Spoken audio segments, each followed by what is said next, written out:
Well, good afternoon, everybody. Blessings on your life. It's another day that the Lord has made. We're going to rejoice because God is good.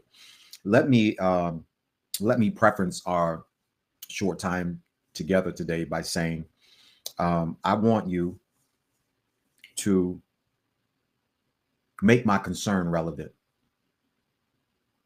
What is my concern? My concern is my presentations that I present.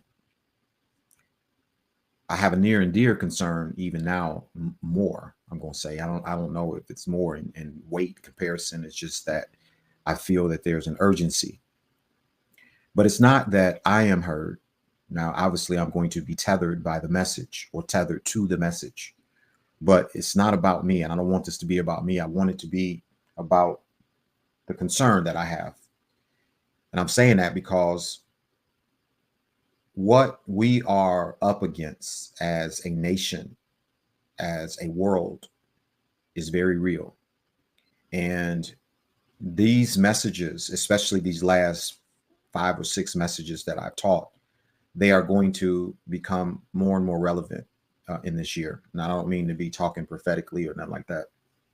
I'm just a regular old guy, but I just know what's going on all in this area, all in this area, right? So I want you, if you care at all about your community, about your children, about other people, I want you to share the like, to subscribe, to give a thumbs up. I want you to pass it on. I want you to pay it forward, if you will, because it's going to happen. It's already happening.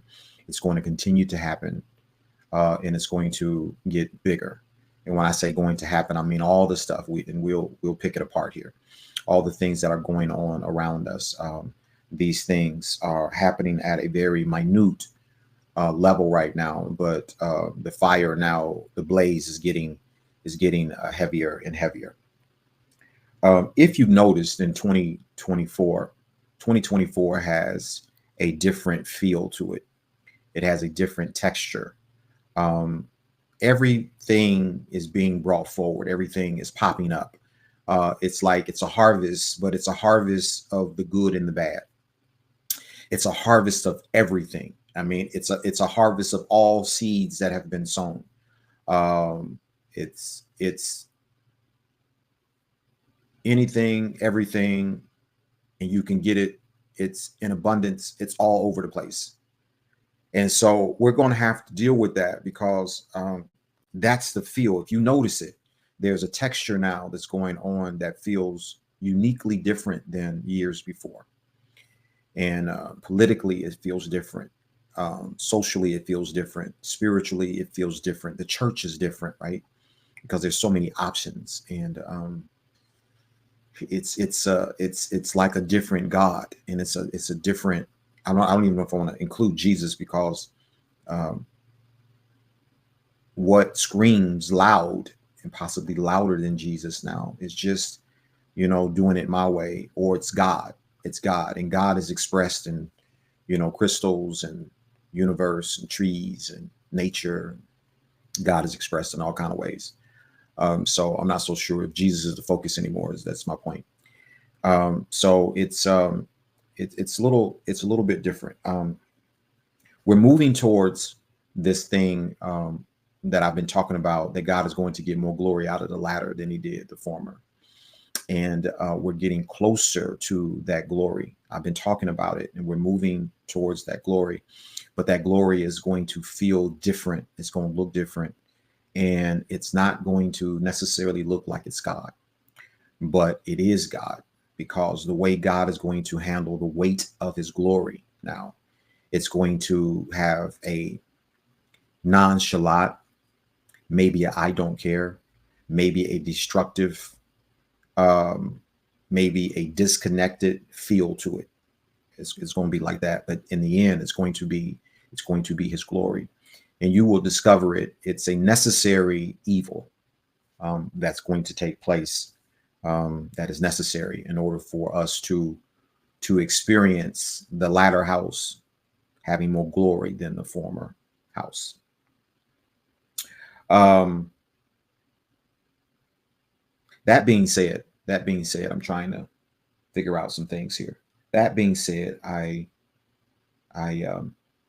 want to take us to the book of Hebrews. I want to go to Hebrews chapter number 4 and beginning at verse number 15. Hebrews chapter 4, beginning at verse number 15. And here's the words that we will find. It says, "For we have not a high priest which cannot be touched with the feelings of our infirmities, but was in all points tempted like as we are, yet without sin." Now, that does not necessarily mean that Jesus walked with everything that we will walk with, because Jesus was victorious. So some people will say, well, did Jesus have cancer? Did Jesus, did he deal with a homosexual lifestyle? Was he completely heterosexual? Did he deal with literacy problems, issues? My point is that he was a person that was affected. And I'm going to explain that here in a few minutes. That he was affected does not necessarily mean that he really experienced it in a way that we would want him to have experienced, that he walked with it, right? That he had a heart disease, his kidneys was messed up, and all that kind of stuff. No, that's not what it means. It means that we have not a high priest which cannot be touched with the feelings of our infirmities, but was in all points tempted like as we are. That's the conjunction with a difference. The but there was in all points tempted like as we are, yet without sin. I want to talk today from the subject touched. I want to talk from the subject touched. And in my background, we have a young lady there that is trying to protect herself from a lot of noise, a lot of input that is trying to be directed her way. Notice now that to everyone that is pointing at this young lady, there are 3 fingers on that particular hand that is pointing back at them, at least 3 fingers that are pointing back at them. I'm saying that to say that even though we point and even though we think we have answers for other people, we ourselves are in just as bad a shape, if not worse. And so what we would accuse them of, what we would offer to them, we need 3 times that much, that offering, to be given back to us. We need 3 times that grace to be back to us, 3 times that forgiveness to be back to us, 3 times that advice to be given back towards us, with our recommendation sales, with our remedy sales, with our all-knowing solution sales. We need to be in a place where we've got 3 times that's over our heads and that's surrounding us, that's giving us that same amount of attention. And so what this young lady is at is she's trying to figure it all out, because now it's complicated and life is touching her in a very unusual way, and in a way that she doesn't know what to do with it. And so her response is to hold her hands up to her head and try to drown out everything that's going on around her. Now, we've been talking about the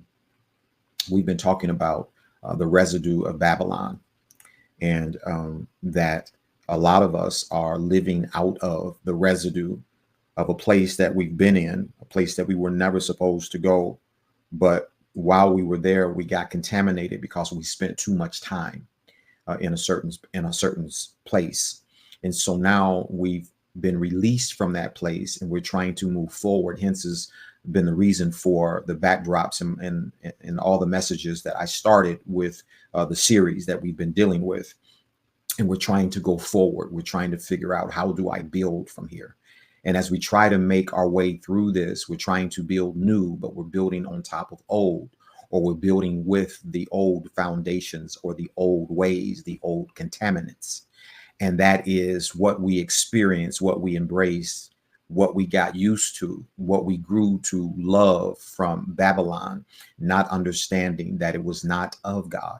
And a lot of the issues and the tension that we're dealing with today is the lack of understanding. The Bible says in Hosea 4:6 that my people are destroyed for a lack of knowledge.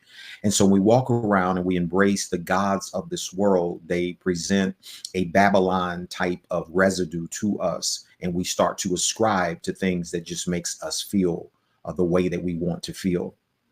And so everybody now is taking a little bit of this and taking a little bit of that, and they're building with that. And so hence my series is a series, the residue of building with the residue of Babylon that's on us. As a result of that, people are wanting to be heard, felt, understood. They want to be out front. They want to be counted. In my last message on Sunday, I dealt with, in my closing, I dealt with the fact that I have three biological brothers. Two of us have the same mother, and two of us do not have the same mother. We all have our father, which is the common thread that runs through us. And even with that, I likened it to, because I tied it to the whole Esau and Jacob thing and the Ishmael and Isaac thing, talking about the margins and the preferences, and people wanting to be heard that was not understood, or that was misappropriated. They were put in a place that to them they felt that it was unfair. And so I even experienced that in my own life, even with my brother or brothers, in the passing of my father. There were some things that my father experienced in his latter marriage, and he finished it with that the brothers from the former marriage didn't have privy to. And however, we all had to reconcile, to reason together what was the best way to handle everything. And my father, he had to try to put that together the best way that he could. Some of us agreed with my father, and other brothers disagreed horribly with my father. But in the end, he done it the best way that he knew and the best way that he felt. And so we have to live with that. And even with Abraham, the reason why I'm bringing that to your attention is Abraham, he had choices that we are dealing with today. And we call him the father of faith. It was imputed to him as righteousness, even when he was not even acting righteous. But God credited to his account even before he became the person that God wanted him to become. But because of him having a lack of faith, Abraham done some things that caused Ishmael to come on the scene. And because of that, right now, I expressed it the last time we were talking, that the war that's going on in the Middle East is a war between two brothers. One brother that was favored and another brother that was not, but yet he was loved. But he felt some type of way. And so I dealt with the message in my feelings. I forget exactly how I titled that, but it was dealing with the feelings of us. And then I talked about how Abraham, the issues that he exhibited, he passed it on to Isaac, and Isaac had two sons that they struggled with the same challenges as Ishmael. Isaac had two sons, which is Esau and Jacob, which struggled with the same issues as Isaac and Ishmael. Did I get that right? I hope I got that right. And so you see another war that springs from Isaac's loins, just like you saw the war that sprung from Abraham's loins as it relates to Isaac and Ishmael, which was one was preferred and the other one was not, or one was the promised son and the other one was not. And then you have Isaac dealing with Jacob and Esau. And you know, that was a whole different type of dynamic in terms of who was preferred and who was not.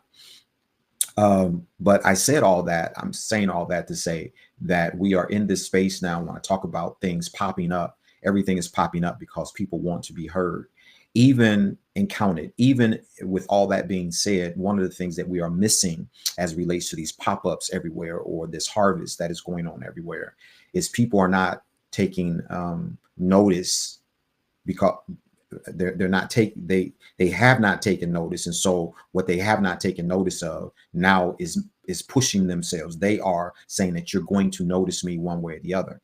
And so I mentioned on last week about Abraham's other 6 sons that he had from Keturah. And one of the pronounced things in that was that Abraham had 6 biological children. They were all his, came out of his loins, and yet they are only mentioned from a biological standpoint. They are only mentioned from a genealogical standpoint. But in terms of their significance is not there. What we are experiencing today is people that are present, but they are discarded. And so this is the reason why you have all these different movements. You have the women now that are raising their hand and they say that I want to be heard. You have the LGBTQ group that are raising their hands in their multifaceted ways of expressing themselves and saying that I want to be heard. You're having African American people saying, no more will I be at the margins. You're going to count me and you're going to make me significant because I am somebody, and I'm moving towards the middle. And so you got a blended thing now, and there's so many other voices that are out there. You have a blended thing that is going on, and the issue is how do we deal with it? How do we deal with everything that's going on around us? And so my message is touched. It's touched. Because in this message, we're going to discover that Jesus becomes the common denominator for everything that is going on. But you have to come into a saving knowledge of that, if you will, a revelation that Jesus is the answer. And so we need to deal with that. And I want you to know, even as it relates to our text today, that how we go through a situation is important. How we are touched. How we let something touch us is important. So how we go through it, and also how you navigate matters. You can go through something on one hand, but the other hand is that you can navigate. So I'm actually walking it out on one hand, but the other hand, I'm navigating it. That means that it's in my purview. And so both of these now have to come into play. This is the purpose of this particular verse here in Hebrews 4:15, or it becomes the strength of it. Again, Jesus did not necessarily experience every little thing, but he was touched, and it was the response of being touched. How did he respond to the world, the weight of the world? How did he respond to everything that was going on around him? Did he embrace it? Did he take it in? Did he ingest it? Or did he handle it the right way? Hence is the reason why the scripture says, and yet there was no sin that was found on him. There was no sin that was found on him, or that was found in him. Now, I want to say this before. I don't know if I should say it now or say it later. Let me say it here in a few minutes. Let's define the word touched. Let's define the word touch, and then we're going to get into something that's going to be very controversial, and you're going to want to hear this. When we look at the word touch in Hebrew definition, it means to be touched with the feeling of, and that comes from, that's not the Hebrew, that's the Greek. I'm sorry. The Greek definition comes from the Greek number 4834, and it means to be, or the word means sympathio, phonetically sounding sympathio. Out of that, we get two words. One word we get is sim. The word sim, which is a prefix, means the same or together. Now you got to stay with me now, because I'm trying to posture you to this controversial point that I'm going to make, that I strongly believe in. So we have sim, it means that we are together, or that we are the same. And then we have patheos. We have a lot of words that stem from pathology, pathological, all this. Patheos is an emotional connection. So when you put the two words together, sympathios, when you put it together, it means to be together or the same in an emotional state, or with an emotional connection. I am the same. I can relate. I can identify with you emotionally, and I am connected to that. I am connected to you emotionally. It is to be affected with the same feelings as another, to sympathize with. It is to feel for, or to have compassion on. It is to feel for, to have compassion on. This is the point that I want to make. And I know a lot of us, we're trying to figure out and we are yearning for, and when I say this, I'm really talking to Black America, we are yearning for to be made whole. We are yearning to be made whole with reparations. And I'm going to say this as it relates to this idea of reparations. In my opinion, if reparations will ever happen, it will happen through someone that has been touched. It will happen through someone that is a sim and pathos. That means that we become the same. We are holding hands through this and that we are emotionally connected. Now, I know a lot of us, we're trying to figure out which governmental system, whether it's the red government or the blue government, meaning Republicans or the Democrats, that's going to lean in and it's going to make a difference or make it right in my life. And I'm here to tell you today that neither side is going to benefit you as it relates to being made whole based upon what has happened to you in your past. Why? Because there is not synergy. There is not enough of sympathy. There is not enough of empathy. There is no one that is on either side that has been touched by the feelings of your infirmities enough to come and see about you. Now, I'm going to say something here that's going to catch you a little bit off guard. And I'm not saying this because I side with a certain person. I'm looking at what's going on in the space that we live in, and it's coming together, and it appears to be quite interesting. The only political figure that I can see right now that has the propensity to lean in to the adverse things that are happening in Black America, that would, to some degree, try to attempt to make restitution or make things right by the way of reparations, would be former President Donald Trump. Now, don't y'all shut me off before I finish saying what I'm saying. Why am I saying that? I am saying that is because God, I told you, we're working towards the glory. We're getting towards the end, but the glory is going to look a little bit different than what we think. The reason why I say that it's interesting to watch this and to look at what's going on with Donald Trump, because Donald Trump, out of every president that we have ever had, Donald Trump is the most unique president that has ever taken office. And even now, I think it was necessary for Donald Trump to experience and continues to experience the adversity that he's going through. He's going through adversity as it relates to the justice system. He's going through diverse types of adversities that is reflective, that is in connection to a person now that is being touched by the feelings of the infirmities. In other words, that we are becoming the same. We are becoming twain.